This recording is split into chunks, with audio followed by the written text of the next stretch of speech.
Before the Marvel Cinematic Universe turned superheroes into billion-dollar brands, the 1990s were a chaotic testing ground. Studios didn't know what audiences wanted: camp or grit, comic books or noir, rubber suits or existential dread. So they tried everything. It was an era before shared universes, before post-credit teasers, before every hero needed a tragic backstory approved by focus groups. The results were bizarre, brilliant, and sometimes downright embarrassing, but they were also fearless. These films came from a time when superhero movies weren't safe bets. They were risks, experiments that swung wildly between pulp adventure, gothic horror, and punk absurdity. And even when they failed loudly. So before Iron Man and Captain America ever assembled, let's rewind to the decade of neon shadows, roaring guitars, and leather trench coats. These are the real 90s superhero movies. Strange, ambitious, and too bold to fit inside the Marvel formula. Let's dive in. Number 10, The Phantom, 1996. Before CGI suits and multiverse cameos, there was The Phantom, a man in purple spandex fighting pirates with 2 pistols and a noble horse. And somehow it worked. Released in 1996, The Phantom tried to resurrect a 1930s pulp comic hero for a new generation. Billy Zane plays Kit Walker, the 21st in a long line of masked vigilantes sworn to protect the world from evil. He lives in the jungle, wears a ring that leaves a skull mark on villains, and delivers justice with the sincerity of an old-school adventure serial. It's the kind of movie that believes heart and legacy can outshine lasers and CGI explosions. But here's the thing, by the mid-90s, audiences weren't ready for sincerity. The world had embraced cynicism, irony, and dark anti-heroes. Batman was brooding, Spawn was demonic, and The Phantom, he was smiling in a bright purple suit. To many, that looked ridiculous. Yet beneath the camp and color, there's something beautifully defiant. The movie is packed with practical stunts and real sets. Ships, temples, and lush jungles filmed in Thailand. You can feel the sweat, the heat, and the effort that went into every sequence. There's no digital safety net. When the Phantom leaps onto a truck or swings from vines, it's actually happening. That tactile energy gives the film a charm modern blockbusters rarely capture. Billy Zane, perfectly aware of how absurd he looks, commits completely. He never mocks the role, he plays it straight, and that's the magic. In a decade chasing darker tones, The Phantom dared to be bright, romantic, even corny. It's a love letter to the days when adventure meant courage, not trauma. Critics at the time were merciless. They called it outdated, naive, too pulpy for modern viewers. It bombed at the box office, overshadowed by sleeker, louder hits. But years later, it found redemption as a cult classic. People began to see it for what it really was, a snapshot of a moment when Hollywood still believed heroes could be pure. What makes The Phantom better than many blockbusters today isn't the costume or the action, it's the spirit. It comes from a time when filmmaking was handmade, when sincerity wasn't embarrassing, and when color meant courage. So while Marvel fine-tuned the formula, The Phantom danced to its own beat. Proudly purple, wildly sincere, and unashamedly human. And if that sounds daring, the next hero took things even darker. A man who could cloud men's minds with nothing but thought. Number 9. The Shadow, 1994. Before Christian Bale's brooding Batman or Doctor Strange's mystic arts, there was The Shadow, a telepathic anti-hero wrapped in smoke, mystery, and a killer hat. In 1994, before comic book universes became sanitized, this movie brought us a superhero who was part noir detective, part psychic ghost, and all style. Alec Baldwin stars as Lamont Cranston, a reformed criminal who becomes the Shadow, using his ability to cloud men's minds to fight crime in 1930s New York. It's based on one of the earliest pulp radio heroes, the prototype for Batman himself, yet its world feels more dream than reality. Neon rain, fog-filled alleys, and Art Deco skyscrapers stretch across the screen like a hallucination caught between Dick Tracy and Blade Runner. What makes The Shadow fascinating is how seriously it takes absurdity. The tone walks a tightrope between noir grandeur and camp chaos. The opening in Tibet feels ripped straight from a fever dream. Opium lords, glowing daggers, and a man learning to turn invisible by sheer willpower. It shouldn't work, but that's what makes it unforgettable. Unlike modern superhero films built on endless exposition, The Shadow trusts atmosphere over logic. The dialogue is stylized, the lighting theatrical, the action gleefully weird.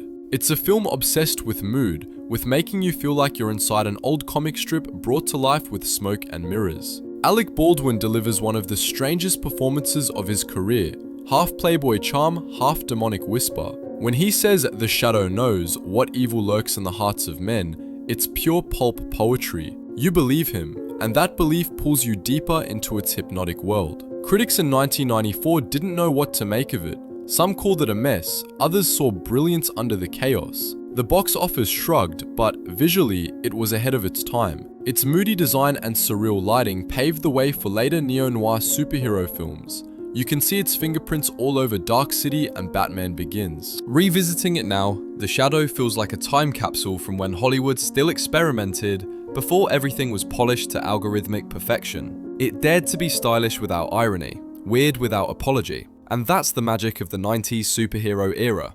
Every failure had personality. Every misfire had soul. So while today's heroes fight cosmic wars in multiverses, The Shadow fought a quieter battle, the war within a man's mind. But if Baldwin's psychic vigilante blurred the line between hero and monster, the next film took flight, literally, with jetpacks, Art Deco, and pure Golden Age optimism. Number 8. The Rocketeer, 1991. Before Tony Stark built his first suit in a cave, there was The Rocketeer, a pilot with a jetpack, a leather jacket, and a dream. Released in 1991, this film was Disney's bold attempt to turn a niche comic into a high-flying blockbuster, long before superhero movies ruled the box office. Set in 1938 Los Angeles, The Rocketeer follows stunt pilot Cliff Secord, who accidentally discovers a stolen jetpack built by none other than Howard Hughes. Soon, he's soaring through the skies, chased by gangsters, FBI agents, and even Nazis disguised as Hollywood stars. The plot sounds pulpy, and it is, but the execution is pure movie magic. Director Joe Johnston, who would later bring Captain America: The First Avenger to life, packed the movie with Golden Age heart. Every frame glows with nostalgia, the gleam of the jetpack, the golden California sunlight, and a hero who fights evil simply because it's the right thing to do. There's no cosmic destiny or tragic origin story here, just courage, romance, and a little rocket fuel. What makes The Rocketeer special isn't just its charm, it's how sincere that charm is. The film believes in decency, adventure, and the kind of heroism that doesn't need irony to survive. Billy Campbell plays Cliff as an everyman who's brave but not perfect. Jennifer Connelly shines as Jenny, his aspiring actress girlfriend who's far more than a damsel. She's his anchor to reality in a world of spectacle. The visual effects, all practical and handcrafted, still hold up today. Miniature planes, real explosions, and wire-assisted stunts give the action a physical thrill CGI can't match. When the Rocketeer blasts off for the first time, smoke trailing, wind howling, it's impossible not to feel that childlike awe. But timing doomed it. In 1991, audiences weren't sure what to do with a superhero who smiled. Batman had already gone dark, and studios were chasing edgier tones. Disney expected a franchise. Instead, they got a cult classic. Critics praised its style, but called it old-fashioned, which, in hindsight, is exactly what makes it beautiful. 3 decades later, The Rocketeer feels like the missing link between Indiana Jones and the Marvel era. A film that showed you could mix pulp energy with heartfelt sincerity. It didn't predict the MCU, but it whispered something truer. That heroes don't have to be gods. Sometimes they're just people brave enough to strap on a jetpack and try. And if The Rocketeer celebrated pure-hearted adventure, the next movie threw that optimism into the fire, literally, to create one of the darkest, strangest revenge stories ever filmed. Number 7. Darkman, 1990.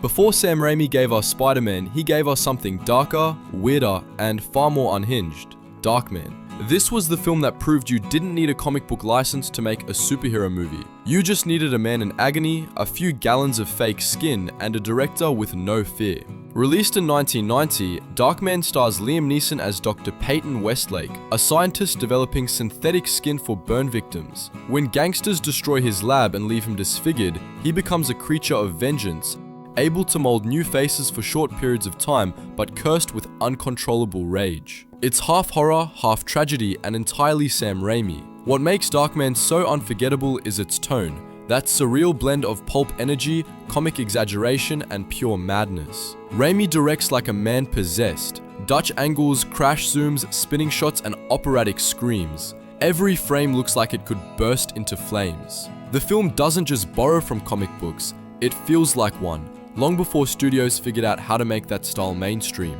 And yet, under all that chaos lies something deeply human.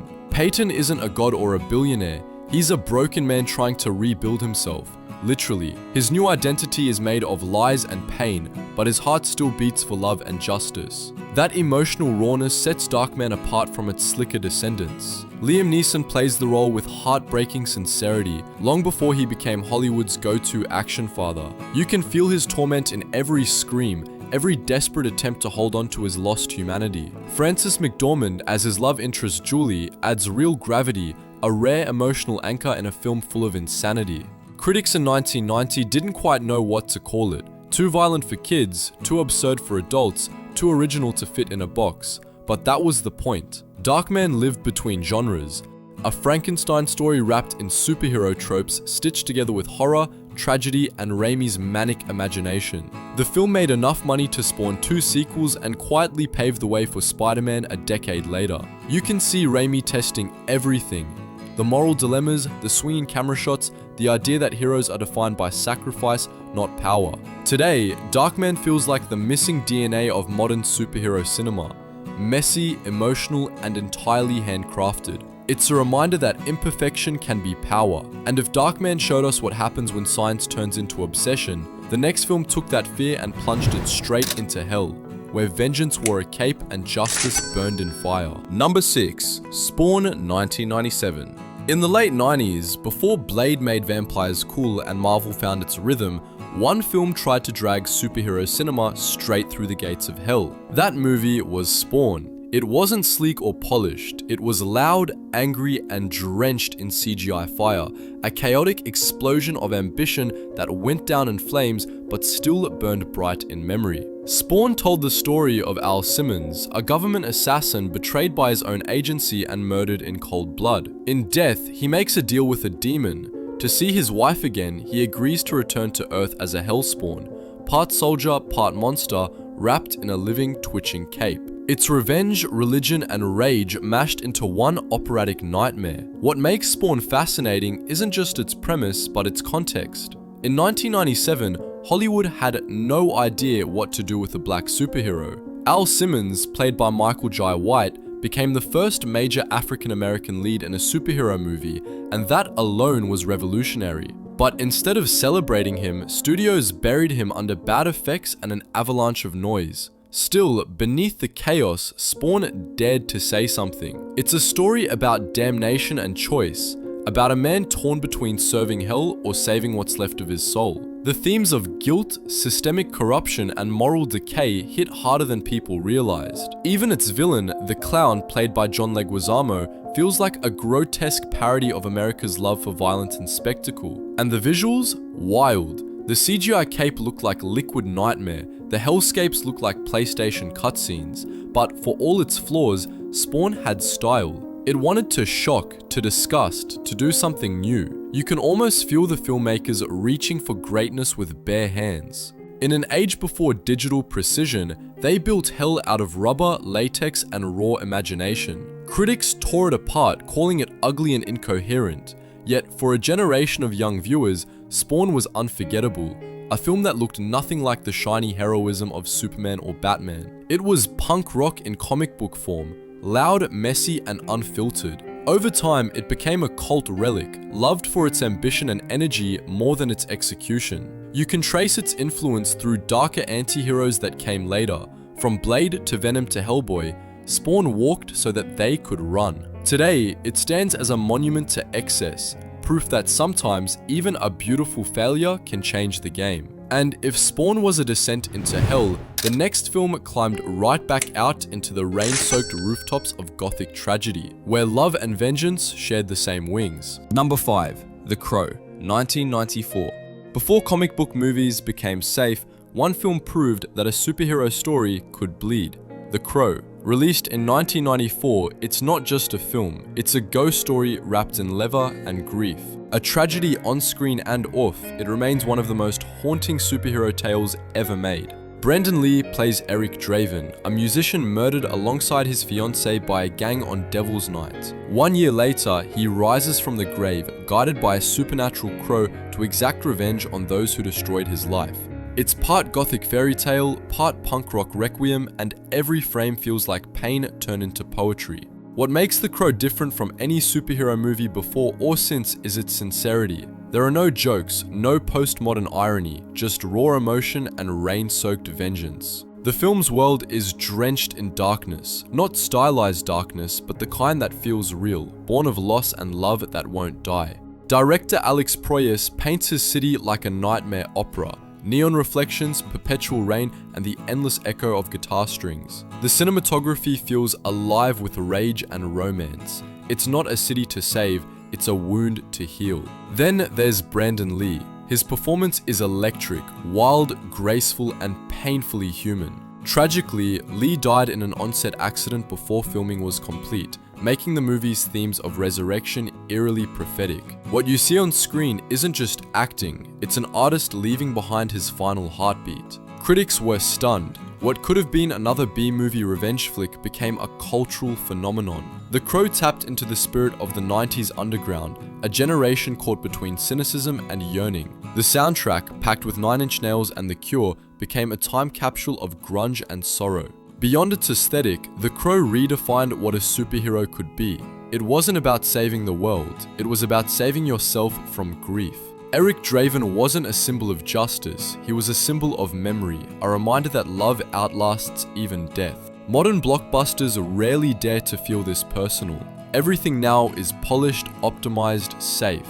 But The Crow bleeds sincerity. You can feel the pain behind every action, the beauty behind every scream. It's not just dark, it's honest. 3 decades later, The Crow still soars, not as a franchise, but as a feeling. A reminder that sometimes tragedy creates art powerful enough to outlive its creator. And if The Crow turned grief into beauty, the next film took that chaos and spun it into something totally deranged. A post-apocalyptic fever dream with punk attitude, mutant kangaroos, and the end of the world in a tank. Number 4. Tank Girl, 1995.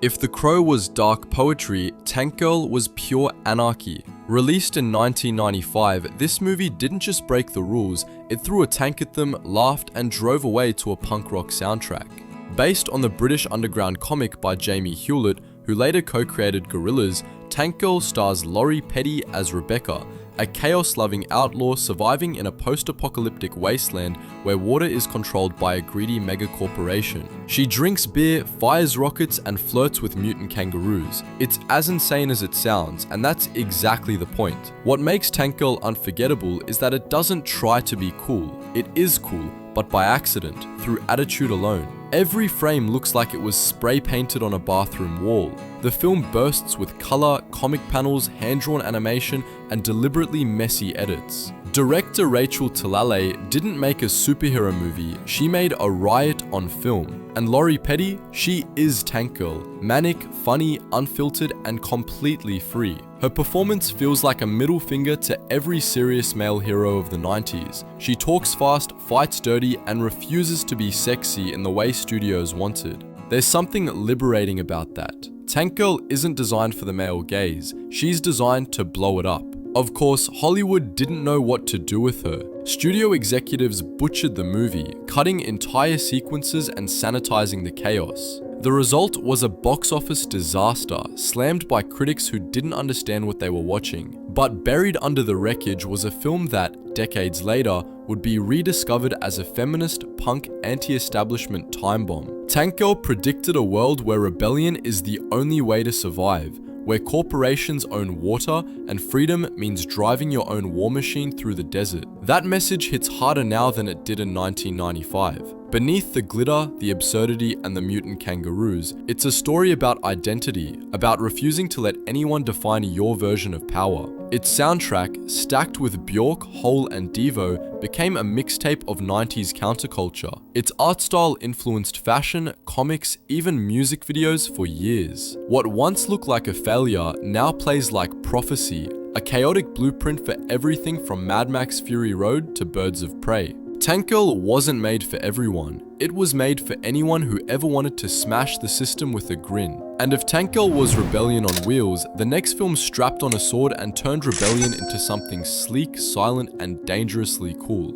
A vampire hunter who brought the night to life. Number 3. Blade, 1998. Before X-Men United and Iron Man took flight, there was Blade, the film that quietly saved superhero cinema. No capes, no jokes, no apologies. Just a man in black leather slicing through vampires with a samurai sword and attitude sharp enough to draw blood. Released in 1998, Blade was based on a little-known Marvel comic. The studio didn't expect much, but when Wesley Snipes walked on screen, cold, precise, and radiating danger, everything changed. This wasn't the bright, toy-friendly hero of the 90s. This was urban myth, hip-hop gothic action choreography fused with nightclub rhythm. The film opens with an immortal scene, a secret rave in an underground slaughterhouse. Blood rains from the sprinklers as techno pounds and dancers scream. Then Blade steps through the carnage, black coat flowing, silver sword gleaming, and for the first time, superhero cinema felt cool. Not camp, not self-conscious, effortlessly cool. Director Stephen Norrington and screenwriter David S. Goyer built a world that blended horror, martial arts, and cyberpunk energy. Their vampires were club kids with fangs, CEOs with blood addictions, monsters wearing Armani. And Blade stood between them and humanity, half human himself, forever at war with what he is. That internal conflict gives Blade its bite. Beneath the gunfights and bloodshed is a story about identity, about a man who hunts the very thing inside him. Wesley Snipes plays it with terrifying control, his stoicism masking constant pain. He's not quippy or charming, he's tragic. Every swing of the sword is both vengeance and survival. The fight choreography was revolutionary. Long takes, real martial arts form, wirework before it became cliche. Even the CGI, crude by modern standards, feels gritty and tactile because the film commits to its style. There's rhythm to the violence, beauty in precision. Critics didn't expect it to succeed, but audiences did. Blade made over $130 million worldwide and proved R-rated superhero films could draw crowds. Without it, there might never have been X-Men, Deadpool, or even The Dark Knight. It showed studios that comic book stories could live in shadows, not just sunshine. And let's talk about Wesley Snipes. His charisma, his timing, his physicality. He didn't just play Blade, he defined him.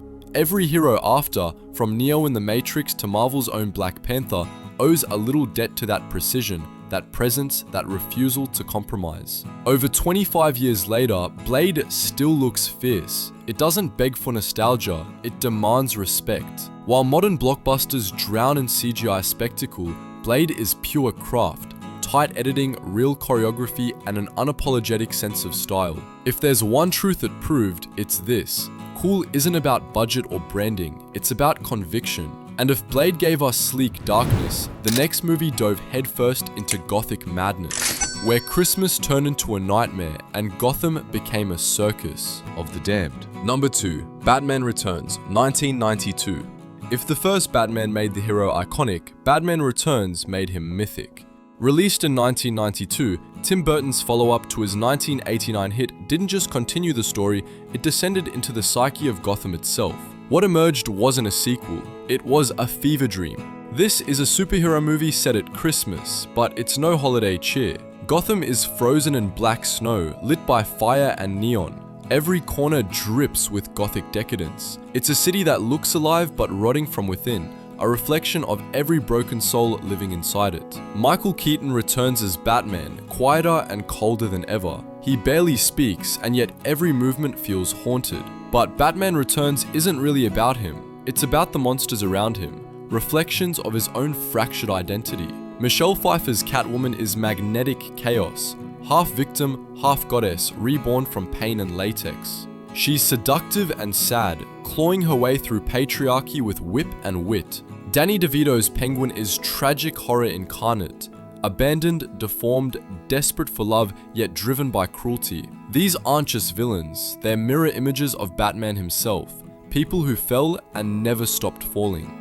Burton turns the whole film into a masquerade of trauma. Beneath the costumes, everyone's hiding something.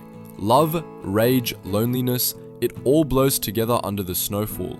Gotham becomes less a city than a state of mind, where good and evil melt into theatrical despair. Visually, Batman Returns is breathtaking. Every frame looks like an oil painting dipped in nightmare. Matte backdrops, miniature models, practical snow, no CGI gloss, just pure imagination. The sets tower like cathedrals, trapping characters inside a world too big for them. Even now, it feels handcrafted, alive in a way modern blockbusters rarely achieve. And then there's the tone, shockingly dark for a summer movie tied to toys and fast food promotions. Warner Brothers expected a family-friendly sequel. Burton delivered an opera about loneliness, violence, and desire. Parents were horrified. McDonald's pulled the Happy Meal tie-ins. The studio panicked. But audiences who understood it, they saw a masterpiece hiding under the mask. Over time, Batman Returns became a cult legend, not for its explosions or gadgets, but for its atmosphere. It dared to be personal, expressionistic, weird. It was the moment superhero cinema flirted with art, and for once, the art won. What makes it better than so many blockbusters today is simple. It has a soul. A damaged one, yes, but an honest one. Batman Returns wasn't trying to sell you hope.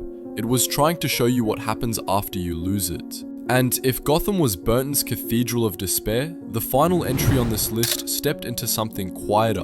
No masks, no capes, just a man discovering that being a hero might be his destiny all along. Number 1. Unbreakable, 2000. When Unbreakable arrived in theaters, no one knew it was a superhero movie. That's the brilliance of it. Released in 2000, just before Marvel rewrote the genre, M. Night Shyamalan's quiet, haunting film redefined what a hero story could be. It asked not, what if you had powers, but what if you were chosen for a purpose you didn't want? Bruce Willis plays David Dunn, an ordinary man who survives a catastrophic train crash without a scratch. He's not a soldier, not a billionaire, not even particularly confident. He's just alive. And that impossible survival forces him and us to question everything. The movie unfolds like a slow revelation. There are no capes, no suits, no grand speeches, just silence, rain, and doubt. It's filmed like a mystery, told through long takes and muted colors. The camera lingers, watching David's uncertainty grow as he realizes he might be something more than human. Then comes Samuel L. Jackson as Elijah Price, Mr. Glass. Born with bones so fragile they shatter like glass, he becomes obsessed with comic books, believing they hold clues to real-world heroes and villains. When he finds David, he finds his opposite, strength and fragility, creation and destruction, destiny and despair. Their bond is tragic, inevitable, biblical. What makes Unbreakable extraordinary isn't its twist, it's its restraint. It treats the superhero myth as something ancient, spiritual, almost sacred. There's no score swelling to tell you how to feel. There's only quiet awe and the weight of discovery. Shyamalan directs like he's revealing a secret the audience already knows but has forgotten. The story doesn't celebrate power, it mourns it. Being a hero here isn't glamorous, it's lonely. David doesn't save the world, he just saves one person, and somehow, that feels bigger than any alien invasion. In a decade defined by loudness, Unbreakable dared to whisper. It took the noise of 90s cinema, the neon, the explosions, the chaos, and distilled it into something pure. A man, a purpose, a choice. It was a mirror held up to a culture obsessed with spectacle, asking, what if the greatest superpower is simply believing in something again? Critics were divided at the time, but 2 decades later, it's hailed as one of the best superhero films ever made. It predicted the grounded realism that Marvel and DC would chase years later, only with more humanity and more soul. Unbreakable wasn't just ahead of its time, it closed an era, the end of innocence before the algorithm. The final moment when superhero stories still belong to filmmakers, not franchises. And that's why it stands at the top of this list, not because it was the biggest, but because it dared to be quiet in a world screaming for attention. Looking back at these films, you can almost feel the pulse of an era. A decade when superhero cinema had no rules, no universes, and no guarantees. Every movie was a gamble, built on instinct and chaos. Some failed spectacularly, others whispered their way into legend, but together, they laid the foundation for everything that came after. The sincerity of The Phantom, the madness of Darkman, the tragedy of The Crow, the fury of Blade, the quiet strength of Unbreakable. They all carried a piece of the modern myth before the world called it the MCU. These stories remind us that bigger isn't always better. Real imagination comes from risk, not formula. So, next time you watch a billion-dollar superhero epic, remember, before Marvel there was magic, and maybe, just maybe, the past still outshines the present.